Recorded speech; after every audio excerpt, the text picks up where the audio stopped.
कृपया अपना आप सभी स्थान ग्रहण कर लें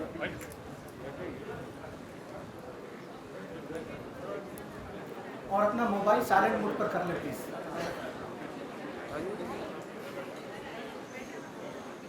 नमस्कार और वेरी गुड आफ्टरनून। बुंदेलखंड की पावन धरती पर बने इस डॉक्टर हरि सिंह गौर के सपनों के विश्वविद्यालय में आप सभी का हृदय से स्वागत है। आज के इस कार्यक्रम के मुख्य अतिथि हैं honourable justice AP shahi sir, director national judicial academy Bhopal and former chief justice of Madras high court and Patna high court. आज के इस कार्यक्रम की अध्यक्षता कर रहे हैं विश्वविद्यालय के कुलाधिपति प्रोफेसर बलवंत शांतिलाल जानी सर। आज के इस कार्यक्रम में हमारे बीच उपस्थित हैं विश्वविद्यालय की कुलपति मैडम प्रोफेसर नीलिमा गुप्ता जी। मैडम के द्वारा दी गई प्रेरणाओं एवं मैडम के प्रयासों के कारण ही यह कार्यक्रम संभव हो पाया है। अनेकानेक धन्यवाद मैडम। आज के इस कार्यक्रम के संयोजक हैं प्रोफेसर PP सिंह, विश्वविद्यालय के विधि विभाग के विभागाध्यक्ष, एवं आज हमारे बीच उपस्थित हैं विश्वविद्यालय के रजिस्ट्रार श्री संतोष सौगारा जी। आप सभी का हृदय से स्वागत है। जैसा कि आप सभी को विदित है, यह कार्यक्रम डॉक्टर सर हरि सिंह गौर की 152वीं जन्म जयंती के अवसर पर आयोजित किए गए गौर सप्ताह के अंतर्गत आयोजित किया गया है। इस कड़ी में आज सर्वप्रथम विधि विभाग में नवनिर्मित ईश्वर को याद करने के साथ की जाती है शुभम करोति कल्याणम आरोग्यम धन संपदा शत्रु बुद्धि विनाशाय दीप ज्योतिर नमोस्तुते। इन शब्दों के साथ मैं सभी डिग्निटरी से निवेदन करता हूं कि वे सरस्वती पूजन एवं डॉक्टर हरि सिंह गौर के पूजन के लिए आएं एवं संगीत विभाग की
मैं माननीय कुलपति मैडम से निवेदन करता हूं कि वे पुष्प गुच्छ देकर मुख्य अतिथि जी का स्वागत करेंगे।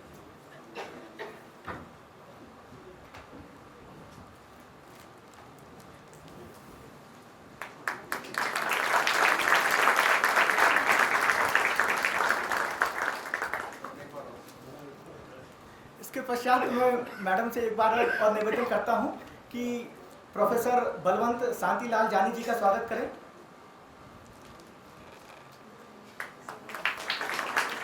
धन्यवाद मैडम, धन्यवाद सर।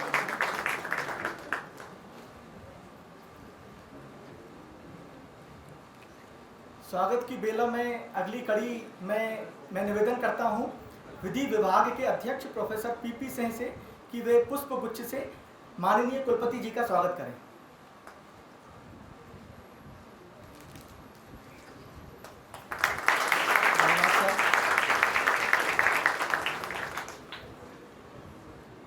मैं कृष्ण कुमार सर से निवेदन करता हूं कि वे आएं एवं रजिस्ट्रार श्री संतोष सौगरा जी का स्वागत करें।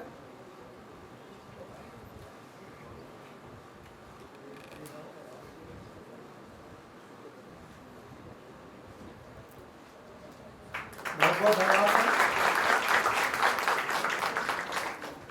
अगली कड़ी में मैं रुचि रानी मैडम से निवेदन करता हूं कि वे आएं एवं विधि विभाग के अध्यक्ष एवं इस कार्यक्रम के संयोजक प्रोफेसर पीपी सिंह का स्वागत करें पुष्पगुच्छ से।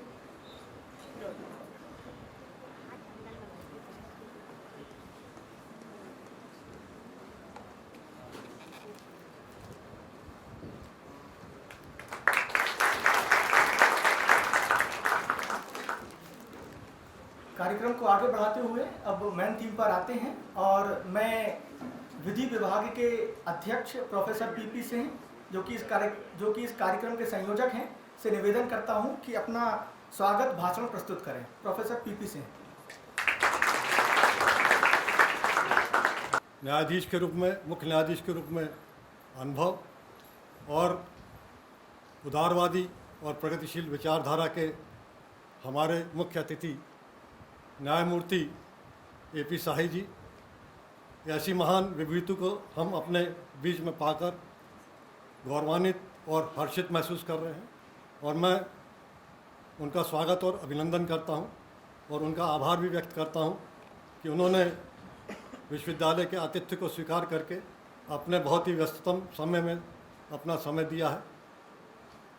इसके पश्चात मैं विश्वविद्यालय के चांसलर प्रोफेसर शांतिलाल बलवंत राय जानी जी का भी हृदय से स्वागत और अभिनंदन करता हूं।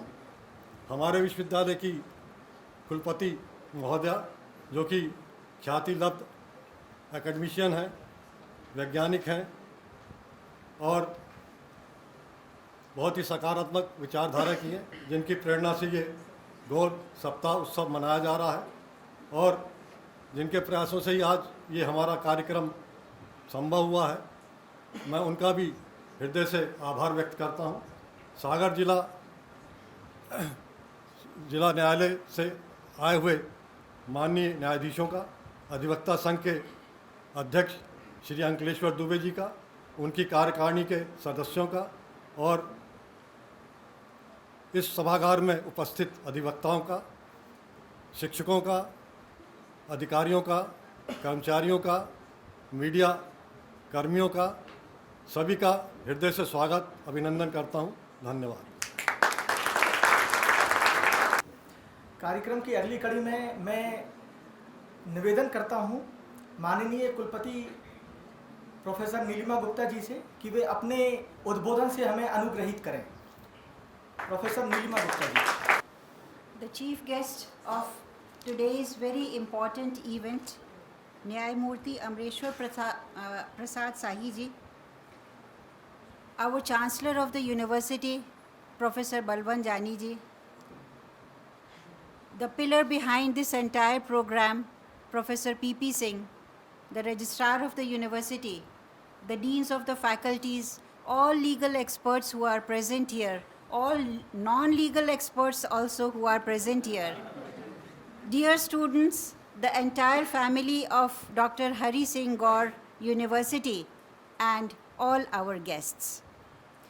It is indeed a matter of great pleasure that today, on this occasion when we are celebrating Dr. Hari Singh Gaur, a week-long Utsav festival, that today, on this day, that is the 23rd of November, we have just inaugurated the moot court of the law department. बहुत समय से मुझे लगता है कि इसकी एक आवश्यकता थी, और कुछ दिनों पूर्व मैंने लॉ विभाग विज़िट किया, प्रोफेसर सिंह से बात की, और जो मैंने इनके चेहरे पर एक जोश देखा कुछ करने का, और अपनी यंग फैकल्टी के साथ वो लगे हुए थे विभाग को बनाने में, मैंने मूड कोर्ट भी देखा, पता चला कि इसका अभी लोकार्पण नहीं हुआ है। A wonderful moot court. मैंने कहा सबसे पहले तो ये मूड कोर्ट हमारे बच्चों के लिए अवेलेबल होना चाहिए, और जैसा अभी हम जस्टिस साहब से चर्चा कर रहे थे, it is this moot court which is going to give confidence to all our students. It is this mood court where our students stand and face the society. They will be able to reach, I am sure, one day where Honorable Justice is sitting here. I'm so happy to see the smiles. बहुत से चेहरे पे मुस्कान आ गई ये बात सोचकर। लेकिन ये जो सफ़र है, आप सोच रहे हैं बहुत आसानी से हम आके इस कुर्सी पे बैठ जाएंगे, बहुत आसान नहीं है। ये तो जस्टिस साहब ही बताएंगे कि उनको कितनी मेहनत करनी पड़ी इस कुर्सी तक पहुंचने के लिए। लेकिन रास्ता खुल गया है।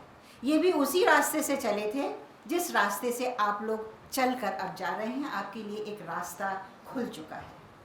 आप एक कदम आगे बढ़ाने के लिए सक्षम हैं, और जब आपका एक कदम आगे बढ़ता है तो आपका दूसरा कदम अपने आप आगे बढ़ जाता है, और इस तरह से आप चलना सीखते हैं, और चलते चलते आप दौड़ना सीखते हैं, और दौड़ते दौड़ते कब आप मंजिल तक पहुंच जाते हैं ये तो आपको समय ही बताएगा। मेरी बहुत बहुत शुभकामनाएं।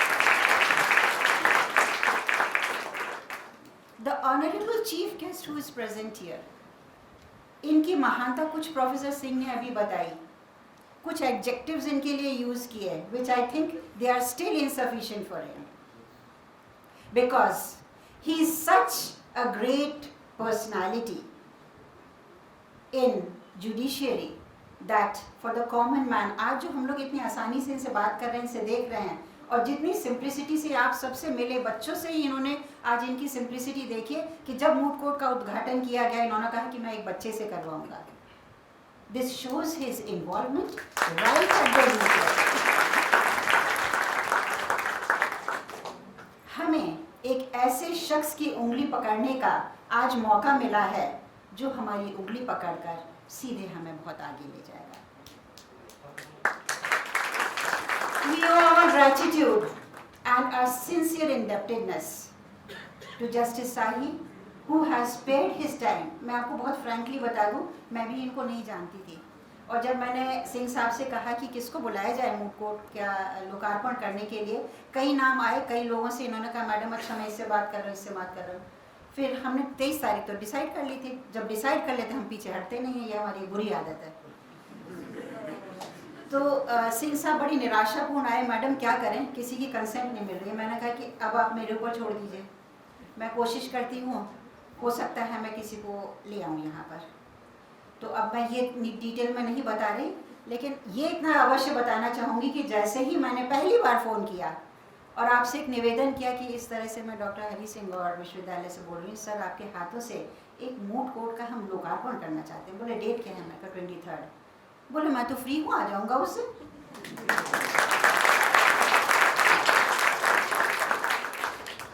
मैंने कहा सर गाड़ी भेज दो, गाड़ी तो मेरे पास भी है।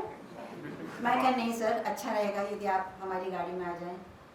तो बोले ठीक है। मैं कहा सर आपको एक प्रोटोकॉल ऑफिसर भेज देती हूँ, साथ में एक गाड़ी आ जाएगी, उसकी क्या ज़रूरत है, मैं आ जाऊँगा, मैं अकेले आ जाऊँगा।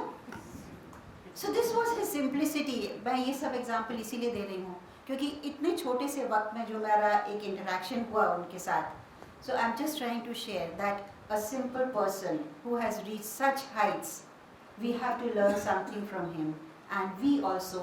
आज हमारे एक बहुत सौभाग्य का दिन है कि आज हमें इनका सानिध्य मिला है और हम इनके मार्गदर्शन में आगे कुछ करने के लिए हम सक्षम हैं। मुझे पूरी आशा है कि आज इनकी लास्ट विजिट नहीं है, आज सिर्फ फर्स्ट विजिट है, और हमें अच्छा तब लगेगा जब एक दिन जस्टिस साहब सिर्फ बच्चों से आकर मुझे भी बाहर कर देंगे, कहेंगे कि नहीं मैं आज तो सिर्फ बच्चों से बात करूंगा, क्योंकि मैं देख रही हूँ कि उनके अंदर ये एक टेंडेंसी है to mix up with the students. So I am sure that the future is bright for us and we look forward to something great to happen in future. Professor जानी जो हमारे विश्वविद्यालय के चांसलर हैं और इस छोटे से अंतराल में मेरे 2 महीने अब 25 तारीख को पूरे होंगे, शॉर्टली लेटर और आफ्टर अ फ्यू डेज, लेकिन इन 2 महीनों में जो मैंने चांसलर साहब का हर चीज़ में उनका जो उत्साह एंड अटेंडेंसी, नीलिमा जी ये भी कर लीजिए, नीलिमा जी ये भी कर लीजिए, तो मुझे जो उनका प्रोत्साहन मिला है, मार्गदर्शन मिला है, I owe my gratitude to the chancellor of this university also and for being with us. और ये भी देखिए कितनी अच्छी बात है कि आज हमारे चांसलर साहब सिर्फ इसलिए आए हैं कि मैंने कहा कि सर इस बार तो हम लंबा गौर सेलिब्रेशंस कर रहे हैं, बोले मैं लंबा रह जाऊंगा। तो आज सर हमारे बीच में हैं, 26 तारीख तक सर हमारे साथ रहेंगे। सर आपका बहुत बहुत स्वागत करती हूँ, अभिनंदन करती हूँ और मुझे बहुत खुशी है, प्रसन्नता है कि आप हमारे साथ हैं। हम लोग को बहुत मॉरल सपोर्ट मिल रहा है आपके यहाँ रहने से। आपके विभागाध्यक्ष जिन्होंने इतना प्रयास किया यहाँ तक पहुँचने में, और जैसे ही बता रहे थे कि कुछ दिनों तक तो ये अकेले ही टीचर थे, विभाग चलाते रहे। कई बार ये डिस्करेज भी हो जाते थे, लेकिन फिर भी I owe my gratitude to all his perseverance, his patience, which pulled the department forward, and not only pulled the department forward, I feel so happy when in the entire nation, when I talk about Dr. Hari Singh Gaur University, they say, madam आपके यहाँ का law department तो बड़ा अच्छा है। मुझे बड़ा अच्छा लगता है, बहुत बहुत शुभकामनाएं प्रोफेसर सिंह को, इनके निर्देशन में ये विभाग बहुत बहुत आगे बढ़े। जब फिर हम आ जाते हैं जस्टिस साहब पर, मैंने कहा कि सर आप कौन से टॉपिक पर बोलना पसंद करेंगे, तो सर ने कहा कि उन्होंने एक लाइन में उनको लिख कर दिया, expected role and impact of artificial intelligence in judicial governance. मैंने सिंह साहब से पूछा, बोले वाह मैडम ये तो बड़ा अच्छा टॉपिक है।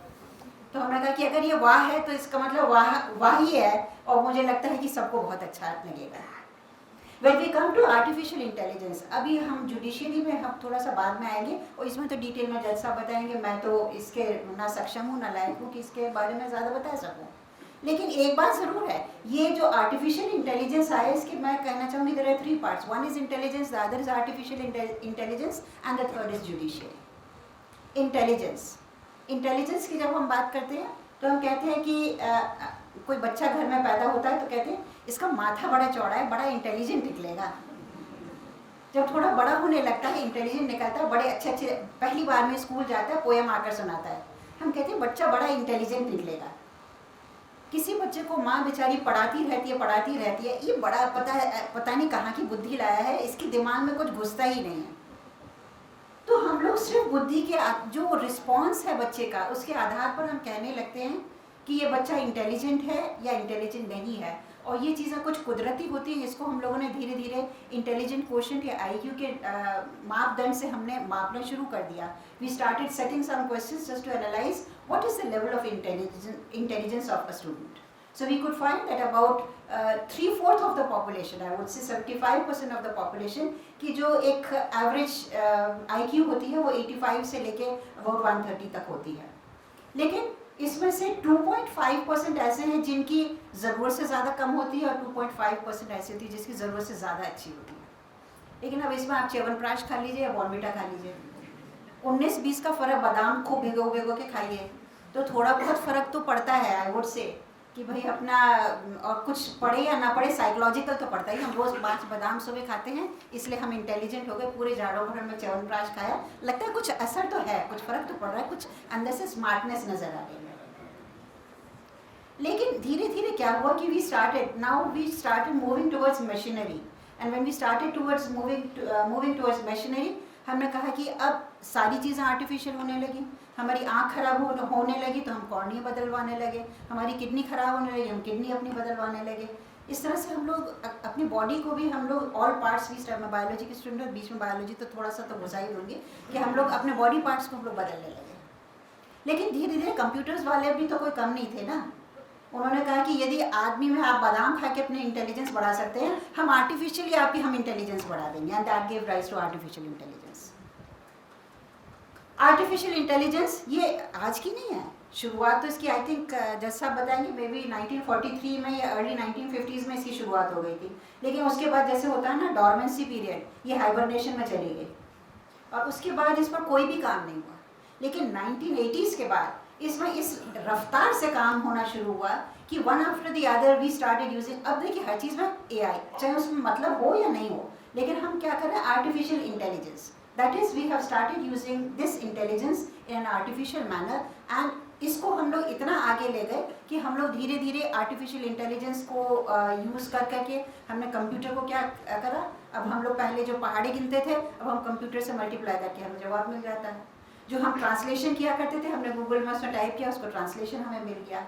इस तरह से हम लोग सारी चीज़ें धीरे धीरे करके हम लोग इंटेलिजेंस हम लोग कंप्यूटर से हम लोग जनरेट करने लगे। और इस तरह से करते करते हम लोगों ने क्या किया कि धीरे धीरे हमने कंप्यूटर को ये सिखाया कि तुम सारे काम करने लगो, और कंप्यूटर को भी हम भूल गए, हमने रोबोट्स बनाने शुरू कर दिया। And these robots in judiciary science also I think China is number 1 who is using robots for their analysis, and they are able to analyze or categorize about 30,000 to 40,000 cases based on that robot only. आगे फिर China नाम से आगे बढ़ेंगे। तो आज हमें आवश्यकता है, मुझे लगता है कि जब आज जस्टिस साहब इसके बारे में चर्चा करेंगे और जुडिशरी में हम कैसे इसका उपयोग कर सकते हैं, इसके बारे में भी मुझे लगता है वो विस्तृत में हमें जानकारी देंगे, क्योंकि डिटेल में तो I think he will be only able to tell us, but I think AI now is being used in judiciary to prevent the pendency cases. भाई मैं जैसा माफ़ कीजिएगा, मैं जब भी कोर्ट की बात सुनती हूँ मुझे लगता है कि जिसका भी केस सुनो तारीख लगी है, अगली बार जाएगा उसकी तारीख पड़ेगी, फिर बोले फिर तारीख लग गई है, और ये तारीख पर तारीख लगती चली जाती है। तो this is what AI is going to do. ये AI का ये काम है कि वो कैसे हमारे जो पेंडिंग, मुझे लगता है कि इसमें सबसे बड़ा बहुत सी इसमें खूबियाँ हैं जुडिशरी में, लेकिन सबसे बड़ी खामी specially in the Indian system I feel that there is a lot of pendency, and I do hope that artificial intelligence is using this artificial intelligence will be employed for removing this pendency, because we are using AI for machine learning। और यदि हम supreme court ने शायद एक software बनाया है, मैंने देखा इसको, it is known as SUPACE, detail में शायद जैसा बताएंगे। It is a Supreme Court portal for assistance in court efficiency. ये सुप्रीम कोर्ट ऑफ इंडिया ने इसको एक डिज़ाइन किया है, और एक सुवास जो आज हम लोग नेशनल एजुकेशन पॉलिसी में भी बात कर रहे हैं, how we can use languages. तो लैंग्वेजेस को भी ऐसे ये होता है कि जब हमारा कोर्ट का कोई डिसीजन आता है, इंग्लिश में आया, हिंदी में आया, in vernacular languages it is not available, so this software is going to translate it into different languages. तो मुझे लगता है कि ये दो जो आज पायनियर काम हो रहे हैं, तो maybe we are able to use artificial intelligence, and maybe we are also we can use artificial intelligence to make robots. मुझे नहीं मालूम इंडिया में अभी कितना काम हुआ है, चाइना के बारे में मैं पढ़ा था, आपके साथ शेयर कर लिया, बट लेकिन ये मत समझिए आकर रोबोट्स बन जाएंगे तो हम सबका क्या काम है। जब रोबोट्स ही डिसीजन लेने लगेंगे तो हमारी सारी अहमियत ख़त्म हो जाएगी। मैंने ये भी गूगल पर देखा कि क्या robots can they replace the judiciary system, उसमें बड़ा बड़ा लिखा हुआ था नो, और मैंने इसको मान लिया। No, the robots they will simply assist us, but they will not be able to remove the entire judiciary system. They are meant to assist us, जिससे कि हमारी जितनी भी पेंडेंसी है या हम लोग को एनालिसिस में, अब आप देखिए कोर्ट में जो केसेस पिक्चर में हम देखते हैं, टीवी सीरियल्स में देखते हैं, एक के बाद कोर्ट सीन्स आते रहते हैं, और किस तरह से क्लू से एक डिसीजन एक जज के लिए कितना मुश्किल होता है कि हम किसी कंक्लूजन पर पहुँचें और एक ऐसा जजमेंट दें जो सबको वो जो सही हो और सबको मान्य हो। तो this is a very big challenge for all of us. So now of course आप लोग जज साहब को सुनने के लिए यहाँ आए हुए हैं, मैं तो आपके साथ बोलती ही रहूँगी, but lastly I would say that we can forget land. ज़मीन जायदाद है हमारे पास, उसको हम भूल सकते हैं। We can forget the buildings, we can forget our property, हमारे पास जो भी है, we can forget all our machines, car, बंगले जितने भी हमारे पास, but the real source of wealth is intelligence. क्योंकि आज तक हम लोग अभी बाज़ार में जाकर इंटेलिजेंस को खरीद नहीं पाते हैं। Our real wealth is intelligence, and और इंटेलिजेंस के साथ भी अप्लाइड इंटेलिजेंस, हम कैसे इसको अप्लाई कर सकते हैं जिससे कि हम लोग को जो डिज़ायर्ड रिजल्ट्स हैं वो हमें मिल सकें. We talk very glibly about artificial intelligence, but without exactly knowing what in bold it actually means. So we have to understand, in the true sense of the term, what is artificial intelligence and how we can use it. It wasn't, हम ये कहें कि एक दिन में, जैसे मैंने कहा एक दिन में artificial intelligence पैदा नहीं हुई थी. It wasn't just inborn intelligence. अब कई चीज़ें जैसे मैंने आपको कहा कि inborn हैं. कुछ लोग तो इतने इंटेलिजेंट, आप देखते हैं कि एक 7 साल का बच्चा जो है वो जाकर किसी कंपनी का मालिक बन बैठा और उसको इतना इंटेलिजेंट था. तो some things, there are some things which are inborn, which जो मैंने बताया इसकी परसेंटेज, जितना आप उस हायर लेवल पर जाएंगे उतनी परसेंटेज उसकी कम होती जाएगी. So it isn't just inborn intelligence, but it is the brains of the place. हमारी ब्रेन्स कितनी, अगर हमें इंटेलिजेंस भी पैदा करनी है तो हमें अपने ब्रेन्स को यूज़ करना पड़ेगा. कंप्यूटर को किसने बनाया? आपके ब्रेन ने बनाया. रोबोट को किसने बनाया? आपके ब्रेन ने बनाया. So I do hope that we are able to utilize our own intelligence to create intelligence which can further create intelligence. आप सभी को मैं शुभकामनाएं देती हूँ. मैं बहुत प्रसन्न हूँ कि हमारे साथ एक ऐसे डिग्निटरी हैं. So I will just like to hand over the dais to such a great personality and know something in the true sense of the term, that how artificial intelligence can help us in the judiciary world. Thank you very much. Jai God, Jai Hind, Jai Bharat. उत्साहवर्धन जो किया गया, खासतौर से हमारे विधि विभाग के विद्यार्थियों का उत्साहवर्धन किया गया, और डेफिनेटली जो मूड कोर्ट हॉल आज हमें मिला है उसका हम लाभ प्राप्त करेंगे और नई ऊंचाइयों को प्राप्त करेंगे.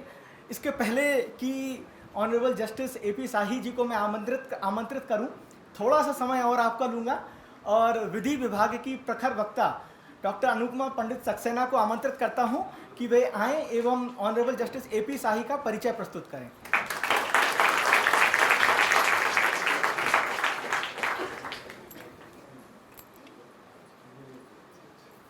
नमस्कार.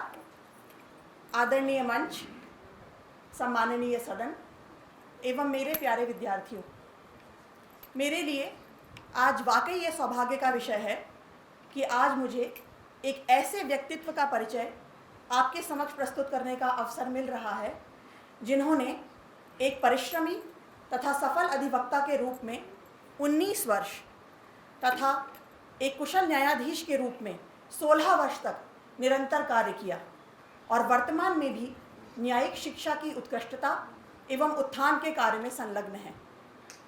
उन्होंने कहा है कि विधि मेरा प्राण है और रही है, और उनके कार्यों ने इसे प्रमाणित भी किया है.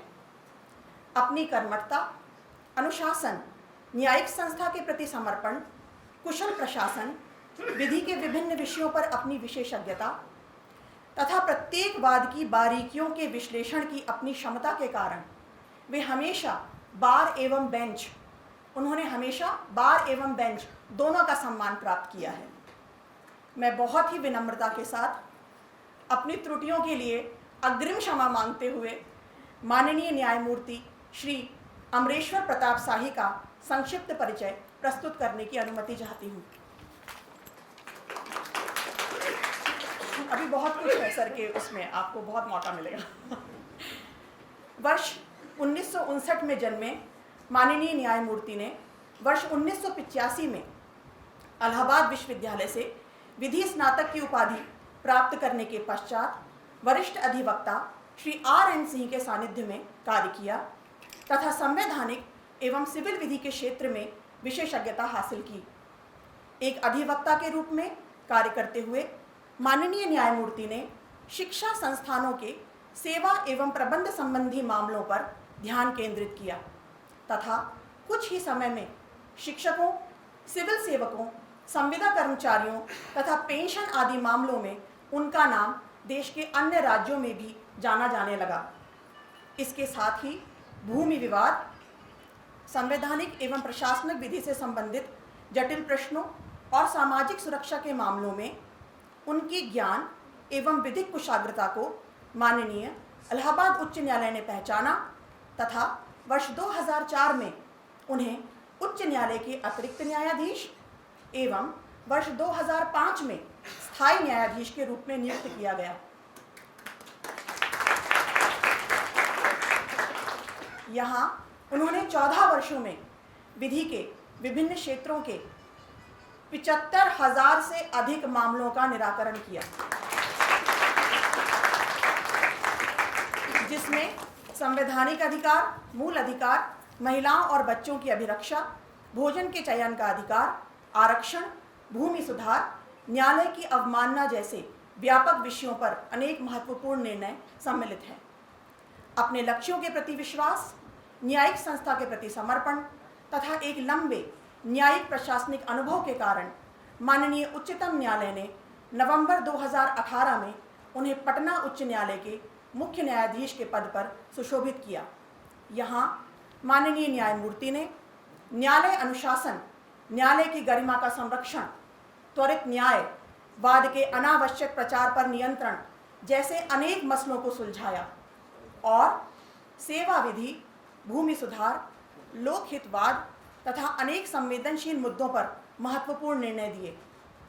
माननीय न्यायमूर्ति की कार्यशैली, अनुशासन तथा दृष्टिकोण ने उनकी नो फियर नो फेवर की छवि को और अधिक सुदृढ़ किया। वर्ष 2019 में माननीय न्यायमूर्ति श्री A.P. साही जी ने मद्रास उच्च न्यायालय में मुख्य न्यायाधीश के पद को धारण किया। अपने पहले ही उद्बोधन में संकुचित तथा रूढ़िवादी न्याय की अवधारणा को ध्वस्त करते हुए माननीय ने कहा, better if justice is delivered from heart. यहाँ माननीय न्यायमूर्ति ने तमिलनाडु राज्य की विधानसभा अध्यक्ष के विशेषाधिकार, न्यायिक विवाद, प्रशासनिक सुधार, न्यास विधि, विधिक सहायता तथा करारोपण जैसे गंभीर और महत्वपूर्ण विषयों पर निर्णय दिए। वाद चाहे भारत संघ बनाम के लक्ष्मी नारायणन का हो, जिसमें माननीय न्यायमूर्ति ने कोऑपरेटिव फेडरलिज्म के सिद्धांत को पुनः स्थापित किया, चाहे मेडिकल कॉलेज में प्रवेश के समय आरक्षण का हो, माननीय न्यायमूर्ति ने अपने त्वरित और सटीक न्याय से विधि के विकास तथा न्याय के प्रभावी वितरण को सुनिश्चित किया।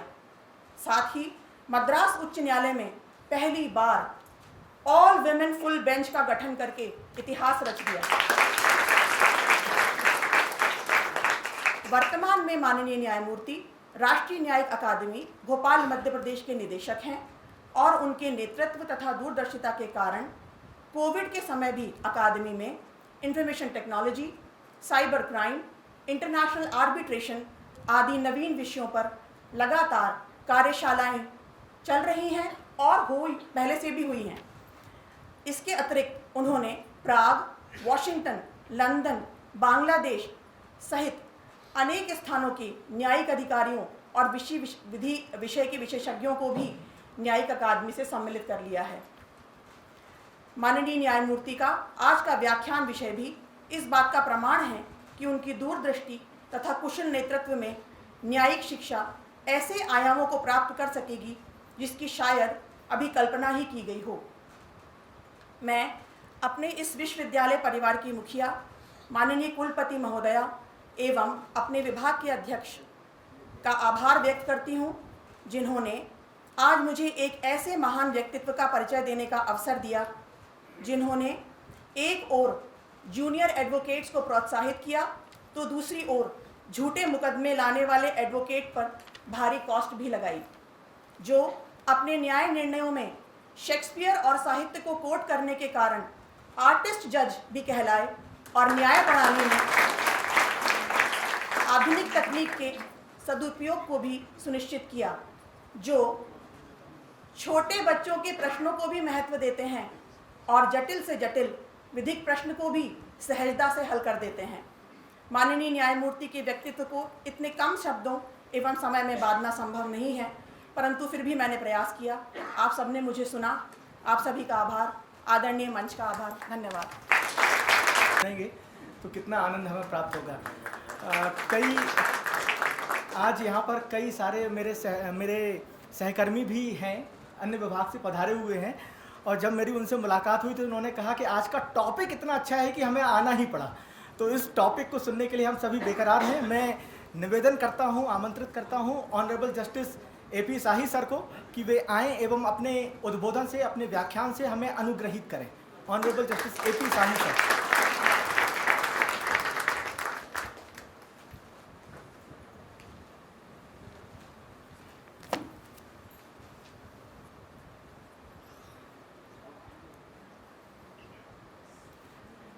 आदरणीय कुलपति प्रोफेसर ज्ञानी, आदरणीय नीलिमा जी, क्योंकि इन्हें संबोधन करने के पूर्व एक परिचय ये भी है कि ये 2 विश्वविद्यालयों की कुलपति पहले रह चुकी हैं और अपनी गरिमामयी उपस्थिति से अब इस विश्वविद्यालय का मार्गदर्शन करेंगी। 38 वर्षों की साधना का परिचय देने वाले प्रोफेसर पीपी सिंह, हमारे रजिस्ट्रार साहब, हमारे आए सभी सम्मानित सभागार में उपस्थित अधिवक्तागण, हमारे सभी फैकल्टीज़ और प्रिय छात्रों, समय की सीमा बांधी गई है और प्रस्तोता महोदय ने परिचय में बहुत सी बातें कह दी हैं और कुलपति महोदया ने भी बहुत कुछ कह दिया है, लेकिन प्रस्तोता ने और कुलपति महोदया ने जो 2 बातें कही, मैं उसी से अपना उद्बोधन प्रारंभ करता हूं।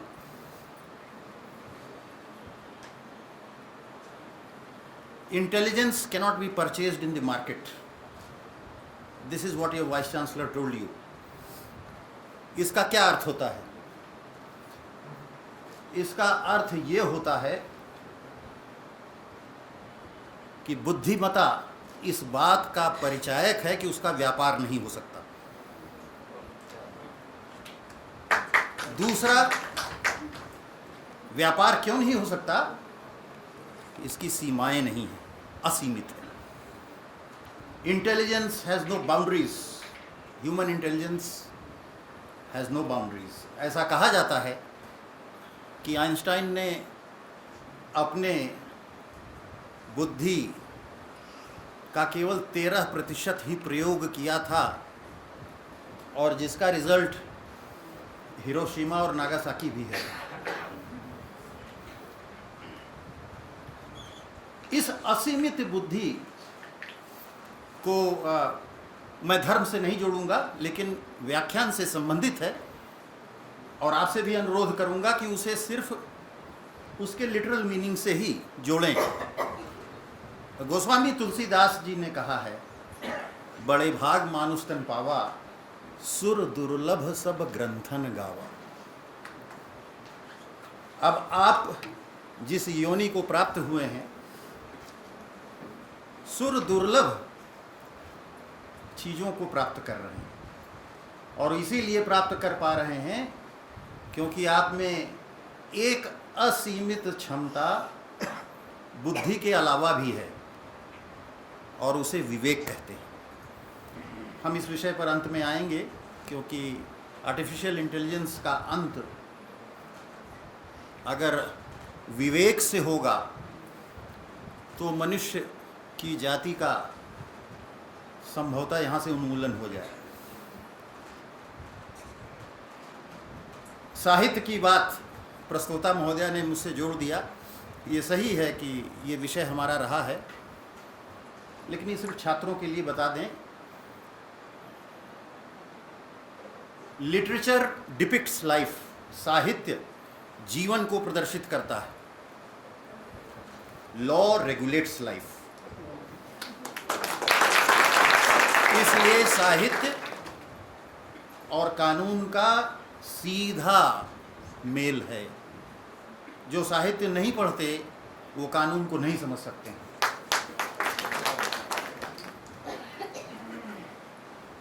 एक तीसरी बात प्रस्तोता महोदया ने कही थी, justice should come from the heart. Artificial intelligence से सीधे जुड़ा है। आर्टिफिशियल हार्ट, आर्टिफिशियल इंटेलिजेंस, किस दुनिया में हम आ रहे हैं? लेकिन छात्रों के लिए और हमारे आए हुए विद्वत विधि समाज के अन्य व्यक्तियों के लिए भी, हमारे भूतपूर्व स्मृति शेष मुख्य न्यायाधीश एन रे साहब हुआ करते थे, उनसे हम लोगों ने सीखा, law is good but justice is better. तो इन सिद्धांतों के परिवेश में मैं आज आपके सामने आया हूँ और जैसा वकालत की आदत थी, प्रमाण सहित आया हूँ।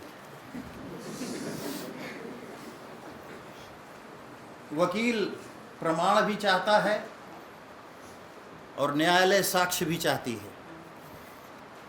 प्रमाण और साक्ष्य के आधार पर होता क्या है? निर्णय। न्याय क्या होता है, इसकी विवेचना करना इतने छोटे समय में मेरे समझ से उपयुक्त नहीं होगा। लेकिन जो मैं प्रमाण लाया हूँ वो कुलपति महोदया के उस उद्बोधन से जोड़ने का प्रयास इसलिए क्योंकि मुझे मालूम था कि ये आर्टिफिशियल इंटेलिजेंस का नैरेटिव, इसकी कहानी कहाँ से शुरू होती है।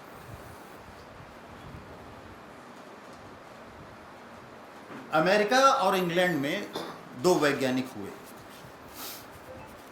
एक का नाम था डॉक्टर नॉर्बर्ट वाइनर। ये अमेरिकी वैज्ञानिक नहीं थे, ये मैथमेटिशियन थे, गणितज्ञ थे। और इनकी विशेषता ये थी कि 11 वर्षों की आयु में ही इन्होंने कॉलेज कंप्लीट किया था और 14 वर्ष में ग्रेजुएट हो गए थे और 18 वर्ष की आयु में हार्वर्ड से पीएचडी कर लिया था इन्होंने। तो ये गणित में इतने मर्मज्ञ थे कि इन्होंने गणित को फिजिक्स में प्रयोग करने के लिए बहुत सी बातें और उसका निराकरण निकालने के लिए प्रयोग किया। और 1948 में उन्होंने किताब लिखी साइबरनेटिक्स। तो कंप्यूटर के क्षेत्र में जो आज हम जानते हैं उसका उद्गम आज से 75 वर्षों पूर्व साइबरनेटिक्स से। मैं देख रहा हूं कि एक छात्रा चेक कर रही है कि मैं सही कह रहा हूं कि नहीं, तो मैं इसीलिए लाया हूं इसको प्रमाण लाया हूं, आपको मिलेगा। तो ये एक 1964 की पत्रिका है, आप लोग सभी जानते होंगे, रीडर्स डाइजेस्ट। तो मेरे पास इसका पूरा संकलन है। उसी में जुलाई 1964 में इसका पूरा उल्लेख किया गया था जब 70 वर्ष की आयु में डॉक्टर वाइनर का देहांत हुआ था। और दूसरे वैज्ञानिक हैं जिनके बारे में एक फिल्म भी बन गई है और उनको, वो हैं एलन ट्यूरिंग। ये इंग्लैंड में थे। एलन ट्यूरिंग ने कंप्यूटरीकरण का एक तरीके से इंग्लैंड में प्रादुर्भाव किया था और इसीलिए कंप्यूटर को पहले ट्यूरिंग मशीन भी कहा जाता था, उन्हीं के नाम से। खैर ये सब बातें अपनी जगह हैं। उसके बाद स्टीफन हॉकिंग और रॉबर्ट रसेल ऐसे बहुत से वैज्ञानिक आए हैं जिन्होंने इसमें योगदान किया है, वो एक अलग चीज़ है। लेकिन आज हम, जैसा कि कुलपति महोदया ने कहा कि ये आर्टिफिशियल इंटेलिजेंस की चर्चा क्यों कर रहे हैं और मैंने इस टॉपिक को क्यों चुना। देखिए, मनुष्य का जब उद्भव हुआ तो वो प्रकृति से नियंत्रित होता था। प्रकृति उसे नियंत्रित करती थी, मौसम उसे नियंत्रित करती थी और प्रकृति के अनुकूल ही मनुष्य अपने सारे कार्य करता था, चाहे वो युद्ध ही क्यों ना हो। सारी चीज़ें मनुष्य की उसी से नियंत्रित होती थी। लेकिन विज्ञान ने बदलाव लाया और प्रकृति पर धीरे धीरे हम आज हावी होते जा रहे हैं। मैं इन शब्दों का प्रयोग इसलिए कर रहा हूँ क्योंकि प्रकृति को हर क्षेत्र में नकारने का जितना यथासंभव प्रयास हो सकता है वो मनुष्य आज विज्ञान के ज़रिए कर रहा है। प्रकृति को मिटाने के लिए नहीं, बचाने के लिए भी, दोनों बातें हैं। लेकिन ये थिएटर शिफ्ट कर गया है, जहाँ जिसको कहते हैं relative positions have been altered. अब पहले प्रकृति हमारा निर्णय लेती थी, अब हम प्राकृतिक निर्णयों को अप्राकृतिक चीज़ों से निर्णित करने लगे हैं, चाहे वो खेत की सिंचाई क्यों ना हो, चाहे हमारे ये बोतल का पानी क्यों ना हो, चाहे ये हवा क्यों ना हो। तो हम इस शिफ्ट के ज़रिए अब हम ऐसी स्थिति में आ गए हैं कि हमारी बुद्धि की तीव्रता कहाँ तक होनी चाहिए, यहाँ फिर थोड़ा सा अपने धर्मग्रंथों की तरफ जाते हुए, कि आप सभी जानते हैं यक्ष युधिष्ठिर संवाद हुआ था, तो उन्होंने कहा कि दुनिया में, पूछा प्रश्न ये कि दुनिया में सबसे अच्छा पथ कौन सा है, तो उन्होंने कहा महाजनो येन गतेन सपतः। लेकिन एक प्रश्न और भी किया कि संसार में सबसे गतिमान चीज क्या है, तो उत्तर दिया युधिष्ठिर ने कि मन की गति सबसे तीव्र होती है। अब इसको हम आर्टिफिशियल इंटेलिजेंस से जोड़ते हैं, हमारी मनुष्य की इच्छा, इसीलिए मैंने शिफ्ट की बात कहा कि ये रिलेटिव पोजीशन से शिफ्ट हो गई। आज हमारी इच्छा होती है कि हम एक कोई भी चीज़ हासिल करें, किसी भी वस्तु के बारे में आप सोच लीजिए, या इसके विपरीत कोई अपराधी है तो हम कैसे अपराध करें और उस अपराध को क्रियान्वित कर दें, वो उसी में सोचता रहता है और इसी के सारे उपाय खोजता है। तो मन की तीव्रता उसे वहां तक ले जाती है और इसी मन के जरिए अपनी उस मंजिल को हासिल करने का पूरा प्रयास करता है, उसे डेस्टिनेशन मान लेता है, जबकि वो डेस्टिनेशन है नहीं, लेकिन मान लेता है। तो मन से भी कोई तीव्र गति की चीज़ हो सकती है? अब ये प्रश्न आपको अपने आप से करना है, इसलिए क्योंकि आर्टिफिशियल इंटेलिजेंस अब वो चीज़ है जो आपके मन के गति से भी कहीं ज़्यादा अधिक गति से और तीव्रता से अपने काम करने लगी। आपको सिर्फ एक उदाहरण बता रहा हूँ, और उदाहरण चूँकि सामान्य में सबके पास है, और वो है हमारा ये यंत्र।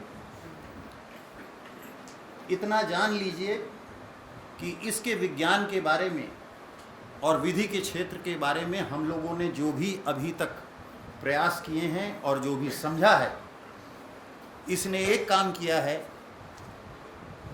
कि प्राइवेसी नाम की चीज़ समाप्त हो चुकी है। आपने इससे एक शब्द कहा, ये विश्व में कहाँ कहाँ चला जाएगा, यहाँ तक कि क्लाउड्स में भी जाके बैठ जाएगा, कुछ आपको पता नहीं है। और जब आप कोई चीज़ डिलीट करते हैं तो इस मोबाइल का केवल एक पन्ना डिलीट होता है, जो हार्ड डिस्क में चला गया वो फॉरएवर है, वो अजेय है। अब देखिए हम लोग इस चर्चा में क्यों जा रहे हैं।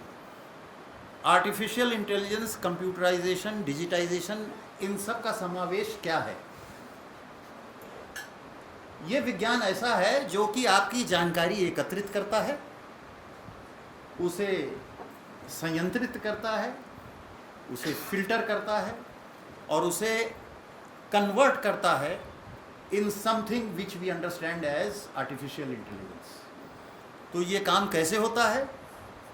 वो आपका डेटा लेता है। कई बार आपने कौन से वेबसाइट को विजिट किया, ये आपसे वो जानकारी हासिल कर लेता है। वकील साहब के पास तारीख कई बार के लिए आपने कहा, तारीख पे तारीख, कुलपति महोदया ने कहा ये तारीख हम लगाते हैं, कंप्यूटर नहीं लगाता है। कंप्यूटर तारीख नहीं लगाएगा जब तक हम उससे नहीं कहेंगे। हम इस विषय पर आएंगे उस पर, लेकिन आपको बता रहे हैं इस साधारण प्रक्रिया से डेटा कलेक्शन हुआ, फिर डेटा प्रिजर्वेशन हुआ, डेटा प्रोसेसिंग हुआ, और उसके बाद इंफॉर्मेशन डिसेमिनेशन हुआ। तो ये आर्टिफिशियल इंटेलिजेंस की जो पद्धति है, इससे बहुत सी जानकारियाँ, ये वो इंफॉर्मेटिव डिवाइस है जिसके माध्यम से संसार के किसी भी जानकारी को आप हासिल कर सकते हैं। और जानकारी कैसे हासिल करेंगे? तीव्रता से।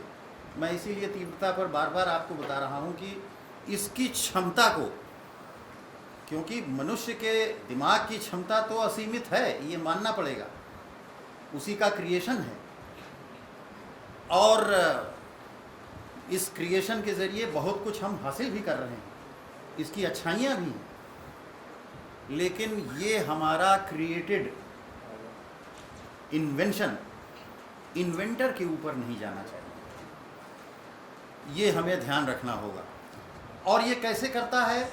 डेटा प्रोसेसिंग करके और एल्गोरिथम्स बनाता है। यानी कुछ आपको इस तरह के उदाहरण प्रस्तुत करेगा जिससे कि आपको निर्णय लेने में आराम रहे। और यही चीज इस विषय का बिंदु है कि न्यायिक प्रक्रिया में हम इसका कैसे इस्तेमाल करें। तो ये कोई नई व्यवस्था नहीं है, क्योंकि डेटा प्रोसेसिंग क्रिमिनोलॉजी में बहुत पहले से हो रहा है। एक हमारे छात्र देखेंगे, और छात्रा से कहूँगा भी कि उसको तुरंत चेक करें, बार्टियोलोनेट मेथड। बार्टियोलोनेट फ्रांस का एक अपराधी था जिसे पुलिस का दरोगा बना दिया गया, और इसीलिए बनाया गया कि वो ये बताए कि अपराधियों के अपराध करने की शैली क्या है। तो देखिए उसने क्या बनाया। जितने अपराध की जानकारी पुलिस विभाग को होती थी, तो अपराधियों का वजन लेता था, उनके डील डौल का नाप लेता था, और उनको नंगे पांव मिट्टी में चलाकर उनके पांव के निशान लेता था। तो किस आकार का व्यक्ति है और कैसे पांव का निशान बनता है, उसका डेटा 30,000 ऐसे अपराधियों का उसने बनाया, और उस डेटा के आधार पर फ्रांस में पुलिसिंग होती थी। तो आज वही काम आर्टिफिशियल इंटेलिजेंस के ज़रिए बड़े गतिमान तरीके से हो सकता है, और उस गति में इतनी तीव्रता आ गई है कि पेगासस जैसी वस्तुओं का जो आजकल चर्चा में है, पेगासस की क्षमता, ऐसा बताया है वैज्ञानिकों ने, कि इस हद तक की है कि आपके मोबाइल में वो प्रवेश कर और आपकी तस्वीरें, चाहे आप जिस अवस्था में हो, खींच के उसे भेज सकता है। हमारे यहाँ हिंदुस्तान में डाटा प्रोटेक्शन बिल पर चर्चा हो रही है, और अभी उस पर भेद मतभेद कई हैं, कानून बनना बाकी है। लेकिन कानून बनाने वालों को ये ध्यान रखना होगा कि राज्य के या राष्ट्र के हित के साथ साथ व्यक्ति की लिबर्टी को किसी भी प्रकार से उस स्तर का आक्षेप ना आए जिससे कि उसे अपना साधारण जीवन व्यतीत करने में भी कठिनाई महसूस हो। तो आर्टिफिशियल इंटेलिजेंस यहाँ तक पहुँच चुका है। लेकिन अब देखिए यहाँ पर कुछ उसके जूरिस्प्रूडेंस के बारे में जानिए। जिन एल्गोरिथम्स से आर्टिफिशियल इंटेलिजेंस काम करेगा, जो उसकी बुद्धि है, तो उसमें सूचना देने वाले तो हम ही आप हैं, डेटा फीड करने वाले तो मनुष्य ही हैं।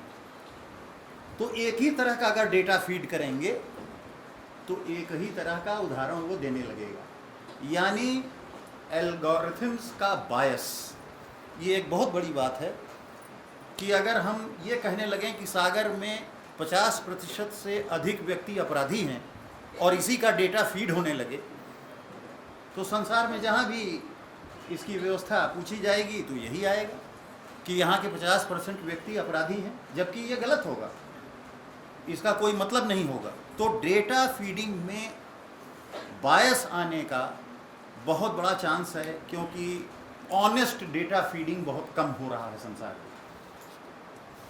उसी तरह से हमारे विधि के क्षेत्र में यदि बार बार यही होगा कि तारीख पे तारीख, तो कंप्यूटर भी वही बताएगा तारीख पे तारीख। मेरा ये कहने का मतलब नहीं है कि हमारे यहाँ ये समस्या नहीं है, हमारे यहाँ समस्या है ये, लेकिन उसके साथ जैसा कि उद्बोधन करते समय मैं इसको दोहरा दे रहा हूँ, प्रस्तोता महोदय ने कहा कि मैंने इलाहाबाद में 75,000 निर्णय दिए, तो उसके बाद मैंने 6,000 निर्णय पटना में भी दिया और 5,000 कोरोना के पीरियड में मद्रास में भी दिया। कहने का अर्थ यह है कि डेटा फीडिंग में जब इनकी बात आती है तो ये भी आना चाहिए कि सागर में रहने वाले 50% व्यक्ति अच्छे भी हैं। तो डेटा फीडिंग में जहाँ तक न्यायिक व्यवस्था का प्रश्न है, 24 करोड़ मुकदमों का data national judicial data grid में आज प्राप्त है हमें, और उसकी तीव्रता से हम आज सागर में बैठे बैठे हिंदुस्तान के किसी भी कोने में किसी भी कचहरी के मुकदमे के बारे में बड़े आसानी से जान सकते हैं। तो हमारी इस उपलब्धि का भी कहीं न कहीं चर्चा होनी चाहिए। और ये सुप्रीम कोर्ट की एक ई कमेटी है जिसके अध्यक्ष न्यायमूर्ति डॉक्टर जस्टिस DY चंद्रचूड़ हैं। उन्होंने अपनी इस नेतृत्व में इस काम को बहुत आगे बढ़ाया है। और जैसा कि कुलपति महोदय ने चर्चा किया, सुवास और सुपेश ये 2 सॉफ्टवेयर वहाँ डेवलप किए गए। सुवास ट्रांसलेशन है, सुपेश केस मैनेजमेंट है। ये दोनों व्यवस्थाएं हमारे न्यायिक व्यवस्था को बड़े ही तीव्रता से परिवर्तित कर रही है और प्रायोरिटीज़ को फिक्स करने के लिए बहुत मदद कर रही है। जैसे कि 70 वर्ष या सीनियर सिटीजन्स के मुकदमों की बात है, उन्हें प्राथमिकता कैसे दी जाए, अब ये डेटा हमारे उसमें उपलब्ध है। तो डिस्ट्रिक्ट जज या हाई कोर्ट का चीफ जस्टिस ये अब जान सकता है एक बटन पर कि ये मुकदमे कहाँ हैं और उनको लगा के उन्हें त्वरित गति से निर्णय उनका हो सकता है, निस्तारण के प्रति ये हो सकता है। दूसरा ये है कि इस डेटा से ये पता चलता है कि किस तरह के मुकदमे कहाँ तय हो रहे हैं, यानी पैटर्न रीडिंग जिसको कहा जाता है, ये आर्टिफिशियल इंटेलिजेंस के थ्रू होता है। तो अगर एक ही तरह के मुकदमे मान लीजिए 4 प्रांतों में तय हुए, तो उनका संकलन करके और सर्वोच्च न्यायालय एक निर्णय दे देगी जो सब पर बाध्यकारी हो जाएगा। तो ये तीव्रता पहले पता नहीं चलता था, किसी ने गुवाहाटी न्यायालय ने कुछ निर्णय दे दिया, मद्रास ने कुछ दे दिया, तो ये विषमता जो थी ये एकरूपता आने लगी। तो एकरूपता निर्णय में आने का ये बहुत बड़ा जरिया हो। जहाँ तक इसके समझने या इसको प्रक्रिया में लाने की बात है, इसमें एक बहुत बड़ा अंग है। हमारे बार एसोसिएशन के अध्यक्ष महोदय आज यहाँ बैठे हैं, इनके माध्यम से सभी अधिवक्ताओं को मैं कहूँगा कि अधिवक्तागण भी इस ओर अपना प्रयास, जब वो मोबाइल पर बैठ के सिनेमा देख सकते हैं, वीडियो कॉल कर सकते हैं, तो उसका प्रयोग करके मुकदमों में बहस करने में क्यों गुरेज होता है। ऐसा नहीं होना चाहिए। आप ये सही कहते हैं कि जब गवाही होती है, और इस प्रश्न को मैंने उठाया है ये कमेटी के सामने, कि जब गवाही होती है तो उसमें क्रॉस एग्जामिनेशन करने में दिक्कत आती है, तो वहाँ आदमी का प्रेजेंट होना जरूरी है। या जैसे किसी मान लीजिए इच्छा पत्र का विवाद है, विल का, तो हमारे साक्ष्य अधिनियम में ये है कि जब तक इच्छा पत्र ओरिजिनल प्रस्तुत नहीं होगा तब तक उसे साक्ष्य में ग्रहण नहीं किया जाएगा और वो भी उस पर गवाही होगी। तो यदि कोई वादकारी 50 किलोमीटर दूर बैठा है अपने इच्छा पत्र को लेकर, तो उसका प्रस्तुतिकरण ऑनलाइन करना अभी संभव नहीं है, लेकिन आर्टिफिशियल इंटेलिजेंस के जरिए आगे हो सकता है। तो ये सब कुछ कठिनाइयां हैं, लेकिन अधिवक्ता बंधुओं को भी इस पर अब ध्यान देना होगा कि अब समय आ गया है जब आप आर्टिफिशियल इंटेलिजेंस को ग्रहण करें, अपने ही हित में नहीं बल्कि वादकारी के भी हित में, जिसका सर्वोपरि। तो इसलिए मैं कह रहा हूं कि अभी हाल में हम सभी ने कोरोना की मार झेली और दौरान इस पैंडेमिक के और कोई साधन नहीं बचा था सिवाय आर्टिफिशियल इंटेलिजेंस के, और उसी वर्चुअल हियरिंग के जरिए जो कुछ भी हो सका वो प्रयास करके किया गया। तो इसलिए क्योंकि हमें कोरोना के लिए रुकने की ज़रूरत नहीं।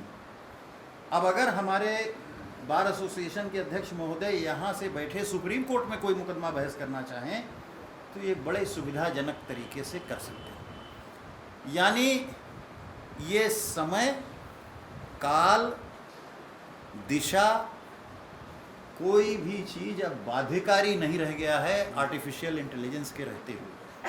तो क्यों ना इसका सदुपयोग करके हम उसे ग्रहण करें और न्यायिक क्षेत्र में इसको ले आएं। लेकिन यहाँ पर ये ज़रूर मैं कहूँगा कि ये सारी चीज़ें तो होती हैं, लेकिन जो शुरू में मैंने कहा बुद्धि और विवेक का अंतर, निर्णय और न्याय का अंतर, ये आर्टिफिशियल इंटेलिजेंस के जरिए हमें नहीं करना चाहिए। मनुष्य का विवेक अगर बुद्धि के ही अधीन रह करके रह जाएगा तो वो विवेक की परिभाषा से अलग हो जाएगा। ऐसा मैं इसलिए कह रहा हूँ कि जैसे उदाहरण स्वरूप आप ये मानिए कि किसी महिला ने या किसी अल्प आयु के बच्चे ने अपने किसी गार्जियन की हत्या कर दी और वो अपराधी है मर्डर का, तो उसे जब सजा देने की बारी आती है तो अगर आपने लगाया आर्टिफिशियल इंटेलिजेंस तो हत्या के प्रकार को देखते हुए यदि जघन्य प्रकार है तो उसमें फांसी की सजा होगी और जघन्यता में कुछ कमी है तो आजीवन कारावास होगा। लेकिन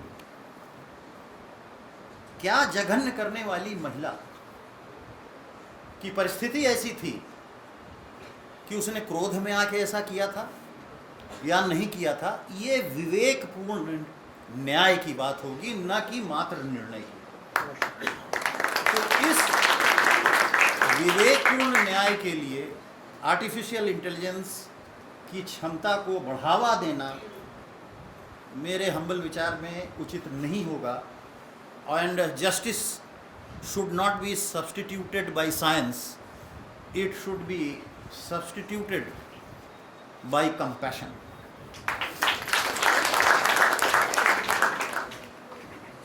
इस पर हम अपने छात्रों को कुछ बता दें कि इस पर कई किताबें, कई बातें लिखी गई हैं। मैं सिंह साहब को ये सब कागज़ दे जाऊंगा और इसको आप लेके पढ़ेंगे, और बहुत छोटा है ये देखिए अखबारों में निकला था और इसको आप पढ़ेंगे तो आपको ये टाइम्स ऑफ इंडिया मार्च में निकला था। AI can bring a golden age to humanity but only if we have humble machines. ये इसका टॉपिक है, तो ये बच्चों को आप वितरित करेंगे तो उनको समझ में आएगा। फिर एक और हैं अपना वो CEO हैं, कंसर्न चलाते हैं, उन्होंने निकाला है 20 thrilling technologies that will change lives 20 years from now. अब उन्होंने 20 चीज़ें बताई हैं, उसमें ये तमाम सब चीज़ें जो सुपास या जो भी चीज़ें हम लोग बता रहे हैं ये सब इसमें उल्लिखित है। तो इसको भी आप पढ़िएगा तो आपके समझ में आएगा। और अमानुषिक कृत्यों के लिए कैथी ओ'नील ने किताब लिखा है, weapons of math destruction, mass destruction नहीं, मैथ डिस्ट्रक्शन। तो गणित को ही, सारे मनुष्य के गणित को ध्वस्त करने में आर्टिफिशियल इंटेलिजेंस किस ओर ले जाएगा, ये भी समझने की आवश्यकता है। और इस तरह से स्टीफन हॉकिंस ने भी अपना लेख दिया है, brief answers to big questions, ये भी आपको मिल जाएगा। और इसमें उन्होंने, जैसा मैंने शुरू में इसीलिए उद्बोधन शुरू किया था, बड़े भाग मानुष तन पावा, सुर दुर्लभ सब ग्रंथन गावा, कि चाहे जो भी वैज्ञानिक हों सबका यही मानना है। तो इन सब चीज़ों को देखते हुए जहाँ तक आर्टिफिशियल इंटेलिजेंस का सवाल है, इसकी बहुत ही उपयोगिता हमारे विधिक जगत में आज की तारीख में है। इसलिए नहीं कि हमारे डोमेस्टिक प्रॉब्लम्स ही सिर्फ हैं, जैसा कि आपने कहा पेंडेंसी को लेकर के, लेकिन अंतर्राष्ट्रीय स्तर पर ट्रांसनेशनल क्राइम्स हो रहे हैं, तो बिना टेक्नोलॉजी, इस एआई टेक्नोलॉजी के हम नहीं मीट कर सकते। डेवलपमेंट्स इन साइंस हैं, आज आप यहाँ से बैठे बैठे वॉशिंगटन से कॉन्फ्रेंस कर रहे हैं। इन सारे इंफ्रास्ट्रक्चर्स की बहुत ही आवश्यकता है। आज सिंह साहब चाहें तो जैसे हमने व्यवस्था की है, अभी हाइडेलबर्ग यूनिवर्सिटी के प्रोफेसर टॉमस हुक्स हैं, जिन्होंने इसी विषय पर, साइकोलॉजी के हेड हैं, लेकिन उन्होंने इस पर लिखा है in defence of human beings, और उसमें उनका कहना है कि आर्टिफिशियल इंटेलिजेंस मिसनोमर है, there is nothing like artificial intelligence. कृत्रिम बुद्धिमत्ता नाम की चीज़ कोई हो ही नहीं सकती, ऐसा उनका कहना है। और इसलिए कहना है कि बुद्धिमत्ता केवल ये मनुष्य की ही चीज़ है, ये कॉग्निटिव स्किल हमारे ह्यूमंस का ही है, इसके आर्टिफिशियल होने का सवाल ही नहीं उठता है, ये नेचुरल है। और आर्टिफिशियल इंटेलिजेंस न कह करके artificially created intelligence for helping Mankind, हमको ऐसा कहना चाहिए। हमारे चांसलर आज यहाँ बैठे हैं, उन्होंने एक बहुत अच्छी बात मेरे कान में कही कि नेशनल एजुकेशन पॉलिसी में कॉग्निटिव साइंस को भी एक स्थान दिया गया है। मेरा आपसे अनुरोध है, आप इस स्तर पर आपका परिचय है, आप चाहें तो इस आर्टिफिशियल इंटेलिजेंस की जो पढ़ाई है कम से कम सेंट्रल यूनिवर्सिटीज़ में इंट्रोड्यूस करें, एक पर्टिकुलर कोर्स कर लें, और वो केवल हमारे विधि के छात्रों के लिए नहीं, बल्कि समस्त जितने भी छात्र हैं किसी भी विषय को, ये आर्टिफिशियल इंटेलिजेंस का इंट्रोडक्शन आज बहुत ज़रूरी है। क्योंकि आने वाले दशक में ये जितने बच्चे खड़े हैं, ये अगर उसको नहीं पकड़ेंगे तो समय इन्हें क्षमा नहीं करेगा।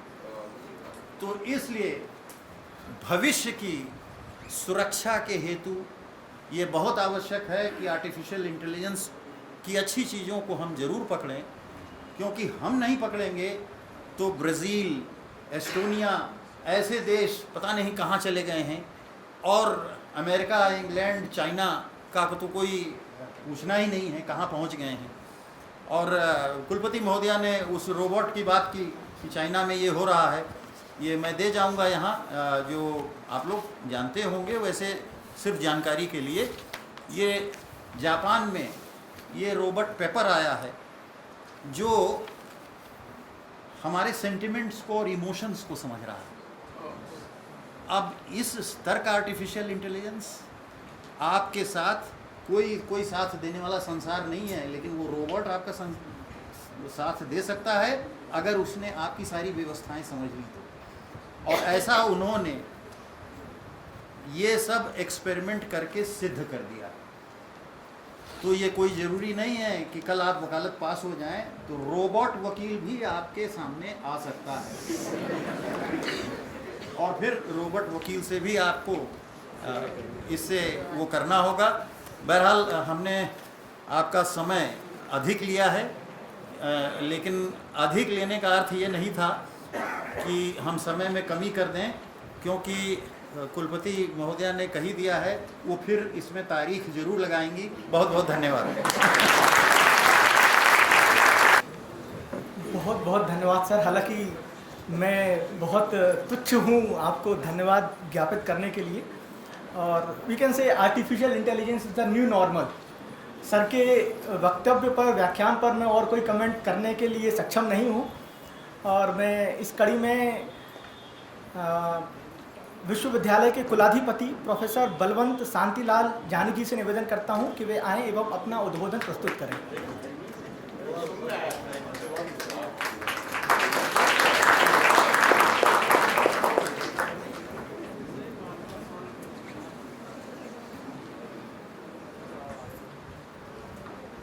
हमारे समय के बड़े प्रज्ञावान विधिवेत्ता को हम सुन रहे थे। ये सुनने के लिए जो अवसर हमें मिला है, ये हमारे परम श्रद्धेय डॉक्टर हरि सिंह गौर की जयंती का उत्सव मना रहे हैं। तो ऐसे उत्सव के दिनों में ऐसी प्रज्ञावान बातें सुनना ये बड़े सद्भाग्य की बात होते हैं। तो ऐसे हमारे बहुत ज्ञानवान, शीलवान, अत्यंत प्रामाणिक ऐसे शीलभद्र विधिवेत्ता को हम तालियों से करकल ध्वनि से फिर से सुनाएं। हमारी मातृशक्ति कुलपति महोदया आने से ही एक वाइब्रेंट, एक चैतन्य सा वातावरण निर्मित हो रहा है। आवश्यक भी था। कोरोना काल में सब सुसुप्त था, प्रमादवश तो नहीं थे, लेकिन भयवश हम बैठे रहते थे, मिल नहीं पाते थे, बातें नहीं कर पाते थे। लेकिन एक उत्सव के रूप में गौर जयंती 152वीं इसलिए याद रहेगी कि 7 दिन तक वो हमारे साथ चल रही है। ये बड़ी बड़ी बात है। ऐसी आदरणीय नीलिमा जी हमारे बहुत प्रीतिपात्र, मुझे बहुत उनके साथ बहुत लीगल डिस्कशन हम करते हैं। जब भी आते हैं तो कुछ न कुछ बात होती है, तो इसके साथ हम शेयर करते हैं। एमओयू करते तो भी उनके साथ बात करते कि ये शब्द ठीक है। तो ऐसे सूक्ष्म वेत्ता, विवेक से जो कहा सर ने, विवेक पुत दृष्टि वाले विधिवेत्ता आदरणीय सिंह साहब, हमारे संतोष जी और आप सब प्रबुद्ध नगरजन, यूनिवर्सिटी में विद्या ले रहे छात्र छात्राएं और अध्यापक बंधु भगिनी। टी.एस. एलियट का एक ड्रामा है कॉकटेल पार्टी, बड़ा अजीब सा ड्रामा है, नाम आपको ज़रा ऐसा लगे, लेकिन उसमें दृश्य शुरू होता है, पार्टी एक बड़ी है, जिन्होंने पार्टी रखी थी वो हिसाब किताब के लिए बैठे हैं और सब जो बैरो है वो उठा रहे हैं, ठीक कर रहे हैं। तो जो ये नायक है, मूल पार्टी के योजक जो, वो उनको बुलाते हैं, बैरो को, वेटर को, बैठो। तो कि सर मैं तो वेटर हूँ। हाँ हाँ बैठो। तो बैठते हैं। फिर उनको बताते हैं कि ये पार्टी में आया था ना, बड़ा लंबा सूट वाला, वो बदमाश था, मेरी डॉटर के साथ उन्होंने बदतमीजी की थी, फिर उनके साथ उन्होंने शादी भी कर ली। आज मेरी डॉटर मुझसे खफा है, नहीं आई, लेकिन वो आया बदमाश, ऐसा उनको कर रहा है, कई बात बोल रहा है। तो फिर वो कह रहा कि सर मैं वेटर हूँ, मैं आपको नहीं पहचानता हूँ, नहीं जानता हूँ, आप मुझे क्यों कह रहे हो। तो डायलॉग है कि आप अनजान हो इसलिए ही आपसे बात कर रहा हूं। तो ये रोबोट कल्चर आने वाला है कि मनुष्य कहाँ व्यक्त होता है, परिचितों के समक्ष व्यक्त नहीं होता है, वो अव्यक्त रहता है। लेकिन कोई अपरिचित है, मैं आ रहा था हवाई जहाज से, तो मेरे पास बैठे वाले एक यात्री ने मेरे साथ कई बातें की, ऐसी घरेलू बातें थी, लेकिन मुझे सुननी भी पड़ी। मैं तो कुछ और पढ़ना चाहता था, लेकिन इसलिए कहा कि मैं उनको जानता नहीं था, उसको कहीं व्यक्त होना था। मैंने सुन ली। ऐसे समय में मनुष्य की संवेदना का समशीतोष्ण तापमान रखने वाले ये समय में ये जो बात कही वो बहुत समयानुकूल और समयोचित है।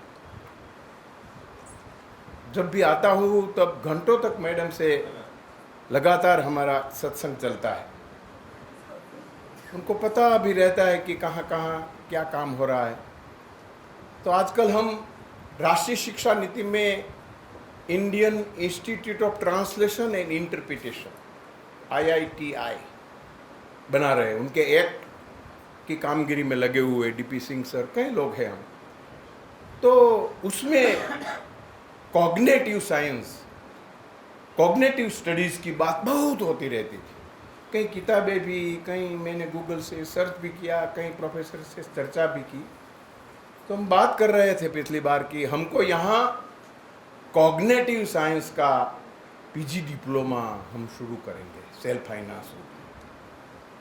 तो आज जो आवश्यकता है,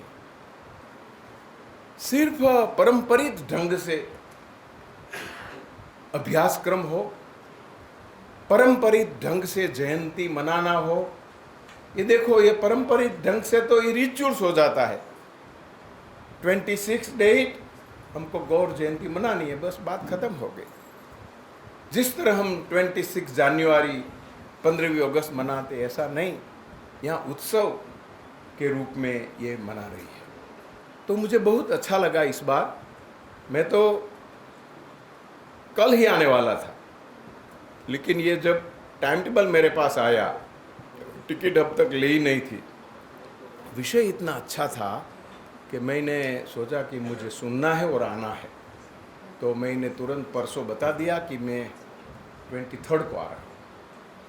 ये सद्भाग्य की बात है कि ऐसे बुद्धिजीवियों के साथ हमारा संवाद हुआ है। हम नहीं कह पाएंगे कि हमने वी द पीपल लिखने वाले राइटर के साथ कुछ संवाद किया था। हम नहीं कह पाएंगे कि हमने ऐसे बुद्धिशाली वर्ग टंडन जो बड़े, उनके साथ चर्चा की थी।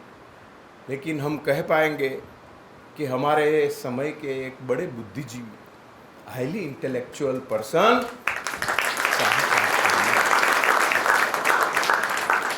ये भी एक स्मरणीय हो रहता है। ये याद रहेगा कि उनके साथ हमने कुछ घंटे उसके साथ जिए थे। यहाँ कस्तूरी रंगन जी आए थे, उनके साथ कितने घंटे तक हमारी बात हुई। तो ऐसे बुद्धिजीवी, सही अर्थ में बुद्धिजीवी, विवेकपूत, ये जो बात कर रहे थे, ये विवेकपूत की, तब मुझे फूको याद आ गया, जो लोकल नॉलेज को प्रमोट करता है। न्याय के बारे में लोकल नॉलेज क्या है, कथाएं भी कहते हैं। वो तो कथाएं एक ऐसी बताई उन्होंने सर कि एक कोई बड़े शाही आदमी का 2 मोती थे उनके पास, एक नीला और पीला, 1 लाख रुपए का और 50,000 का पीला। तो वो गिर गया पानी में। तो बहुत अत्यंत द्रवीभूत होकर कहने लगा कि मेरा 1 लाख का नीला और 50,000 का पीला मोती एक कुएं में गिर गया, कोई उसमें से ला दो मुझे मोती, मैं आपको इनाम दूंगा। तो एक आदमी आया कि आप मुझे क्या इनाम दोगे, कि आप कहो, मुझे पसंद पड़े वो मोती मैं आपको दूंगा, यानी कि मुझे अच्छा लगेगा वो मैं आपको दूंगा। उनका मतलब तो यही था कि मैं जो चाहूँ वो आपको दूंगा, ऐसा मतलब होता है। कोई बात नहीं, ले आओ। फिर वो ले आया। फिर उन्होंने ₹1,00,000 वाला मोती रख लिया। तो फिर वो गांव में ऐसे तेनालीराम जैसे, बीरबल जैसे गांव में लोग भी होते हैं विजडम वाले, उनके पास गए कि देखो उन्होंने ऐसा कहा था और ये मेरा बहुत कीमती मोती ले गया। तो कि क्या था कि ऐसा कहा था कि हाँ बिल्कुल, आप ये नीला मोती आपको पसंद है ना, हाँ तो ये उनको दे दो, क्योंकि आपने कहा था कि मुझे पसंद है वो मैं आपको दूंगा। ये लोकल नॉलेज, ये विजडम। उन्होंने भी इसलिए कहा कि आपने मेहनत अवश्य की है, उसका मतलब ये नहीं कि आपको बहुत कीमती है वो ले लेना है। आपको आपकी मजदूरी आपका श्रम पारिश्रमिक मिलना चाहिए, लेकिन वो आपको लेना है। ये छोटे गांव में कैसे न्याय देने वाले लोग थे। ये भारतीय परंपरा में यक्ष का भी उन्होंने कहा, यक्ष प्रश्न हम कहते हैं आज का यक्ष प्रश्न, तो यक्ष प्रश्नों की भी बात कही, रामायण की भी बात कही। कोई विधिवेत्ता साहित्य प्रति, संस्कृति प्रति, तत्व दर्शन प्रति अभिमुख हो, यह हमारे राष्ट्र का सौभाग्य है। भारतीय संस्कृति से ओत प्रोत ऐसे विधिवेत्ता न्यायमूर्ति के रूप में रहे।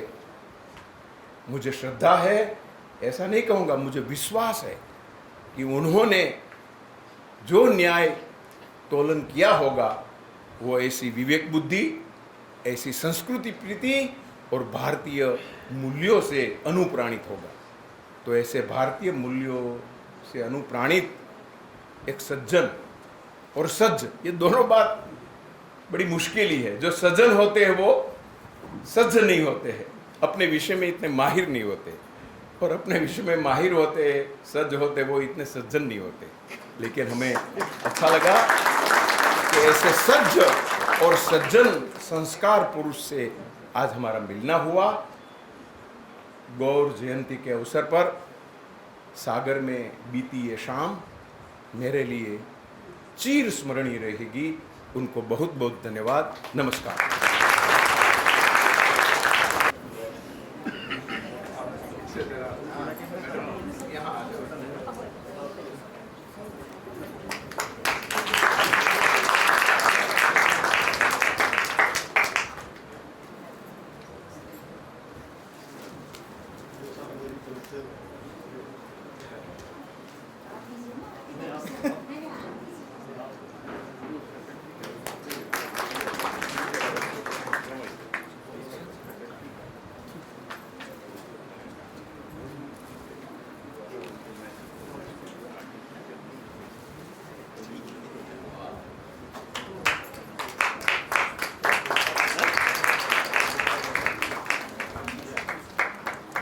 इसके पश्चात मैं ऑनरेबल वाइस चांसलर मैडम से निवेदन करता हूं कि वे कुलाधिपति सर का स्मृति चिन्ह देकर सम्मान प्रस्तुत करें।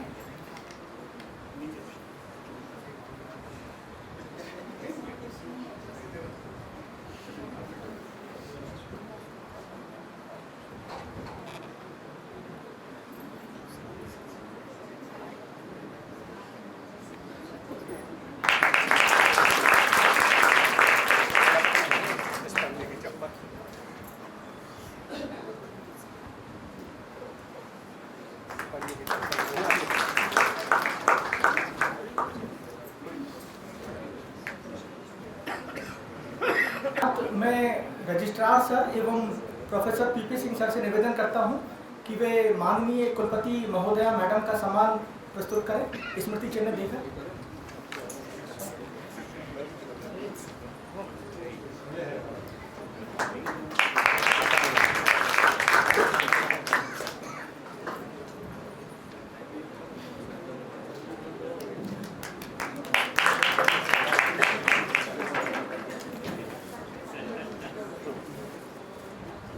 अब बेला विदाई की है, तो इसलिए मैं रजिस्ट्रार सर को आमंत्रित करता हूं कि वे आएं एवं आभार ज्ञापन प्रस्तुत करें।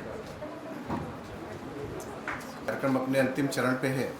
152वीं गौर जयंती के उपलक्ष्य में गौर उत्सव जो ये समारोह हो रहा है, इसमें आज विक्रमादित्य भवन विधि विभाग का लोकार्पण हुआ और आज माननीय यहाँ पे जो उपस्थित हैं चीफ गेस्ट, आज उनका लेक्चर हुआ। हमारे बीच उपस्थित हैं माननीय न्यायमूर्ति श्री अमरेश्वर प्रताप शाही जी, निदेशक राष्ट्रीय न्यायिक अकादमी एवं पूर्व मुख्य न्यायाधीश पटना एवं मद्रास उच्च न्यायालय। आज सर ने बहुत अच्छी बातें कही, निश्चित रूप से जो यहाँ पे विद्यार्थीगण हैं उनके लिए मील का पत्थर साबित होंगी। इसी बीच में सर ने आज एक नई बात बताई, वो मैं आप सबके साथ साझा करना चाहता हूँ कि इंडियन जो पेनल सिस्टम है उसमें प्रीवी काउंसिल की परिकल्पना थी और यहाँ पे प्रीवी काउंसिल हुआ करता था। जब उसमें मुकदमे बहुत ज़्यादा हुआ करते थे तो मुकदमों को आगे भेजा जाता था। तो उसके लिए बताना चाहेंगे कि डॉक्टर गौर साहब ने प्रस्ताव दिया था कि फेडरल कोर्ट की स्थापना की जाए और फेडरल कोर्ट चला है 26 जनवरी 1950 तक। और आपको बताना चाहते हैं कि आज का वही honourable supreme Court of India है। ये अपने आप में बहुत ही अद्भुत बात है। हमारे बीच में आचार्य साहब बैठे हैं, वो बहुत सारे से संस्मरण गौर साहब के बारे में बताते रहते हैं। उस पर एक ये नई कड़ी है जो मुझे नहीं मालूम था, शायद आप लोगों को मालूम हो, लेकिन ये अपने गौर साहब की बात है जहाँ पे हम लोग खड़े हैं, जिनके विश्वविद्यालय में उनकी बात है, सर ने साझा की।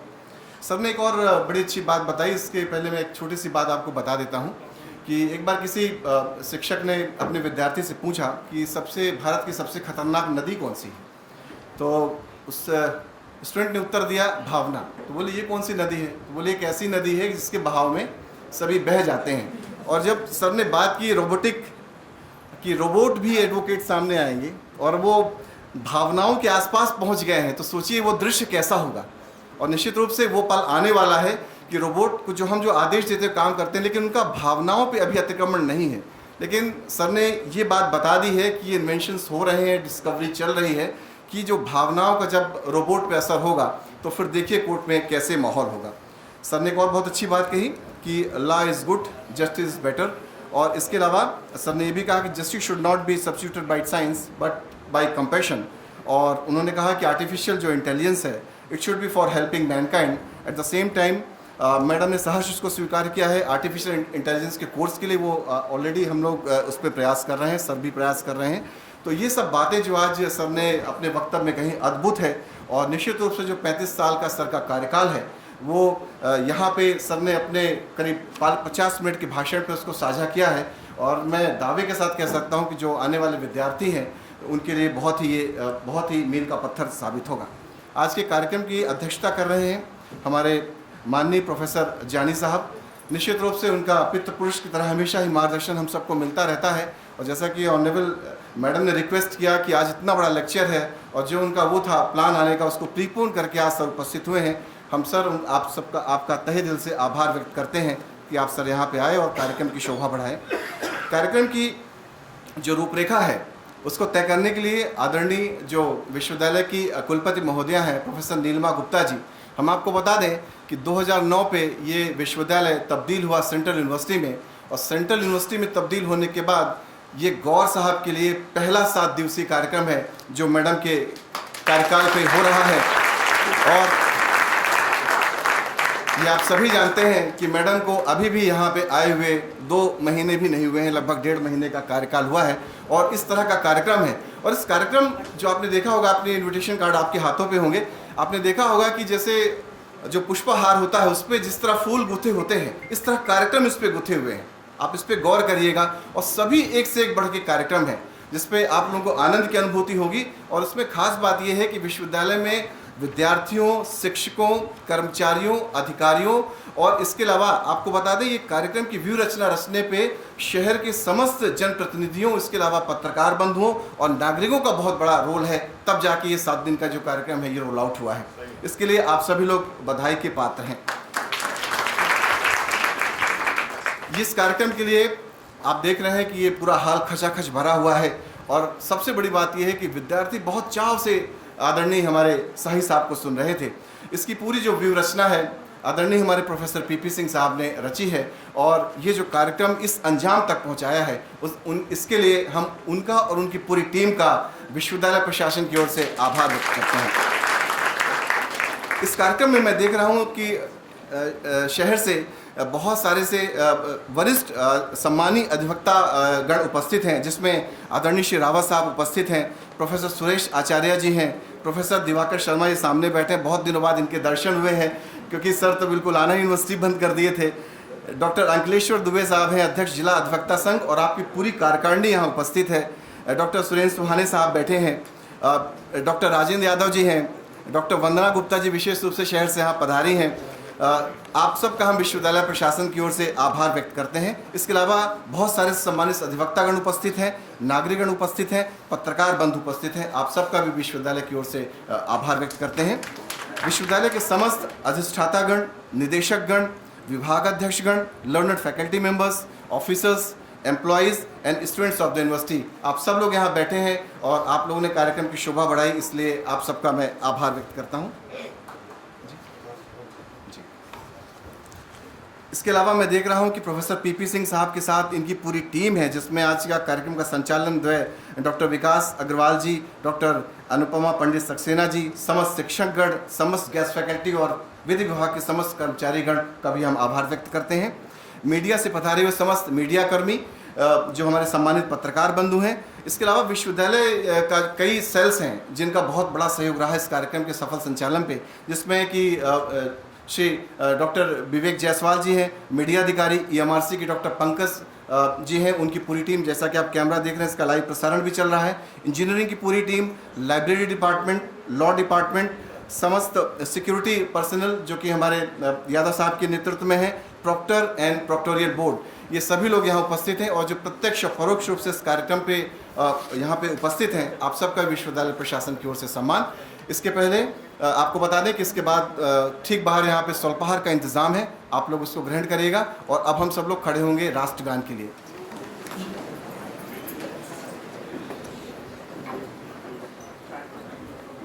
सब लोग